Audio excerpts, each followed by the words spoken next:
Hello. Welcome to the audio reading for the Castor Saga. This is book 1 and the video for the prologue and forest synopsis. That will give you a little sneak preview of what the book's all about. If you want to hear the other episodes, I'm going to be reading the chapters individually in different episodes. So if you like it and want to hear them, be sure to subscribe and join us for the next episode. That being said, let's get started. Prologue. The train doesn't run down here anymore. At least that's what the old folks say. Oregon's gotten very popular recently, so the train started running again. It's not for the purpose you'd think, though. Oregon's really popular for skiing, the outdoors, beer and such, but what no one knows is how magical the area actually is. Not just anyone gets to ride the train, you see. Only those born with magic in their hearts get to ride, but it's dangerous. There are 12 forests that the train goes through on its way to the end of the tracks, and surviving through each forest isn't guaranteed to anyone. There are dangerous trials at every turn, and few people make it through all 12 of them alive. The train tracks start in the ski town of Benedict in the center of the state, and run west all the way to the seaside town of New Bay. The problem with the train is that very few people are allowed to ride it usually, but with everyone moving to Oregon, more and more people try to catch a ride. Well, those who know about it, that is. In the beginning, only Oregonians knew about the train. But as more and more people have moved here, more have discovered the magical qualities that the state possesses. Only those between the ages of 16 and 21 are actually allowed to board the train. But many younger children dream of it all their lives. The trick is, you have to have a ticket to get on. Now, this isn't just some random train voucher that you can purchase. This is a special ticket that has a few cryptic words on it in another language. Well, that.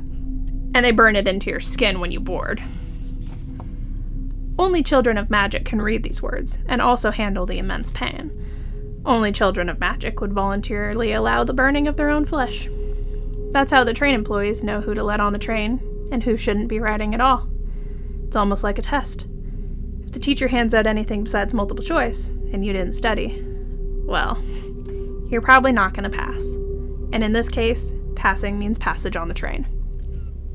See, most of the people who ride the train have Castor blood passed down through their family's history.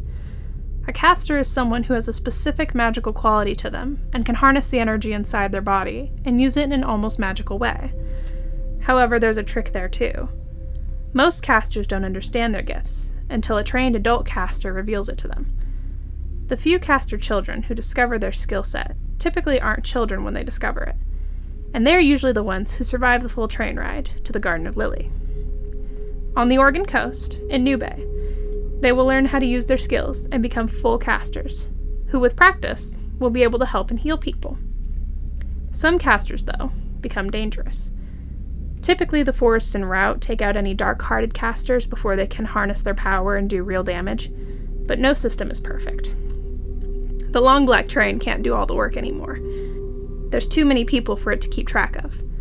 The train has only been running once every 20 years or so, as a result of there not being enough magic to go around. Therefore, some people miss out on the opportunity because of their age. This is one reason why fewer new residents know about it. Some of the people who make the age requirement are granted the opportunity to try their luck on the train. This is the story of the 2015 Castor passengers. But how do I know what happened, do you ask?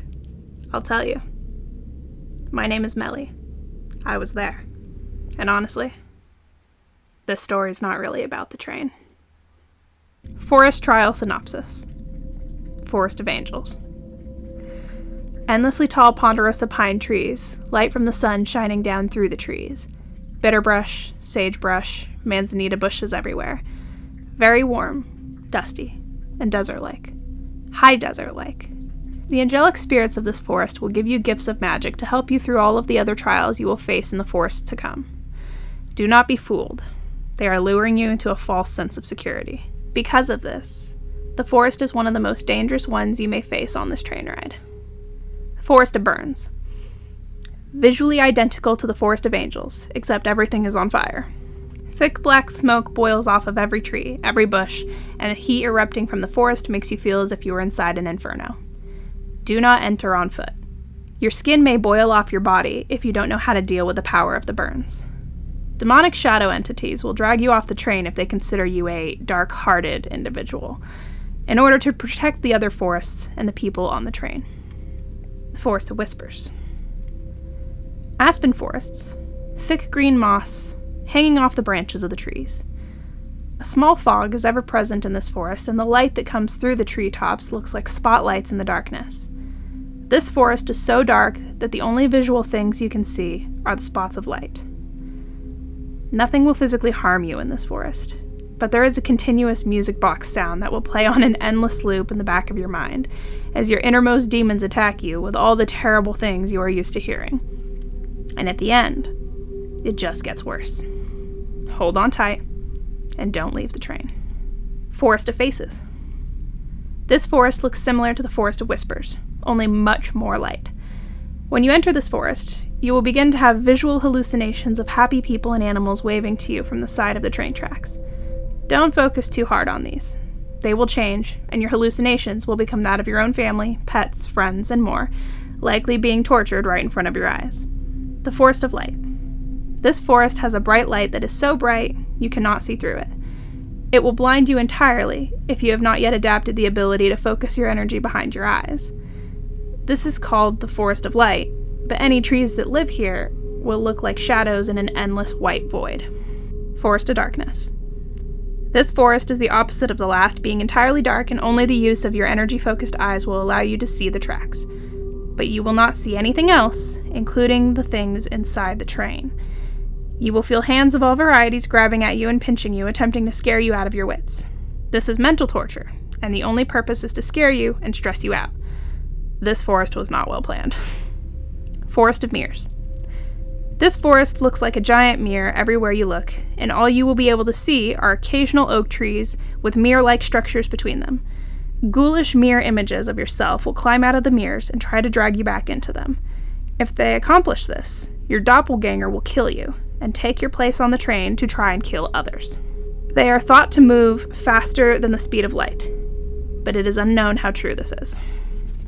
Your doppelganger will not be able to leave the Forest of Mirrors, so if you are killed, the survivors will know. The Forest of Dreams. The Forest of Mirrors reflects all light as mirrors do, while this forest absorbs all light, meaning it is pitch black forest, and you will only occasionally see sparkles of light here and there. You probably won't really be focusing on the forest though, so that's fine. All of your biggest dreams will be shown to you, and you will be able to see it in front of your very own eyes. It is possible these dreams will come true, but if you follow your dreams into the forest and leave the train or the tracks, you will be lost forever to the forest and will never see if your dreams come true or not. Forest of Poison. This is a rainforest with all kinds of vines and tropical plants from the roots of the ground to the tips of the treetops. You absolutely will be pulled off the train in this forest, probably by a vine. Your goal in this forest is to stay off the ground. Climb and jump from tree to tree as the train slowly goes through the forest. You must make it back to the tracks and to the next forest gate, which will let you into the next forest immediately.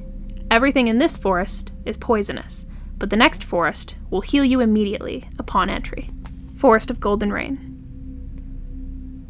Not much is known about this forest. It looks very similar to the Forest of Angels, except there are no angelic light beings in this forest. Golden drops of rain will fall occasionally from the sky, and the moisture will heal any injuries that you've obtained in the forest before this one. No one knows what the trial of this forest is, but a few strange creatures that live in this forest have occasionally been reported, though no one knows what they are. You can leave the train while it stops here to rest, but be back to the train before it starts moving again, or you will forever be stuck in this forest and will not be able to get out on your own. Forest of Trails. This forest is one of the most bizarre of all. The train will split into several different cars with groups of the remaining individuals in each one. You must decide together which direction to go down the tracks. Some paths will have no challenge at all, some will have an intermediate challenge, and some will be entirely deadly.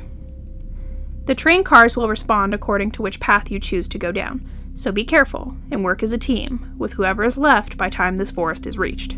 It's foggy, and blue lighting will make this forest look very ghostly. Ghosts and ghouls both live in this forest. The Forest of Mists. This forest has seemingly endless fog-like mist that hides the numerous creatures that live within it. Singular dead aspen trees will occasionally be seen beside the tracks, but nothing much will be seen at any great distance. Monsters of your worst imaginings will plague you through the lengths of this forest. There is, however, one creature that may have followed you throughout the length of the train ride, all the way from the beginning of it.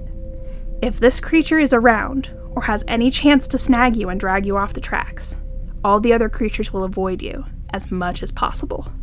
Be aware. There is something following you.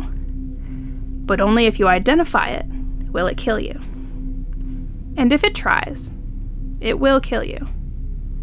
You cannot fight off this creature no matter your experience level. Make it through this forest, and you will exit the final forest gate and step into the Garden of Lily.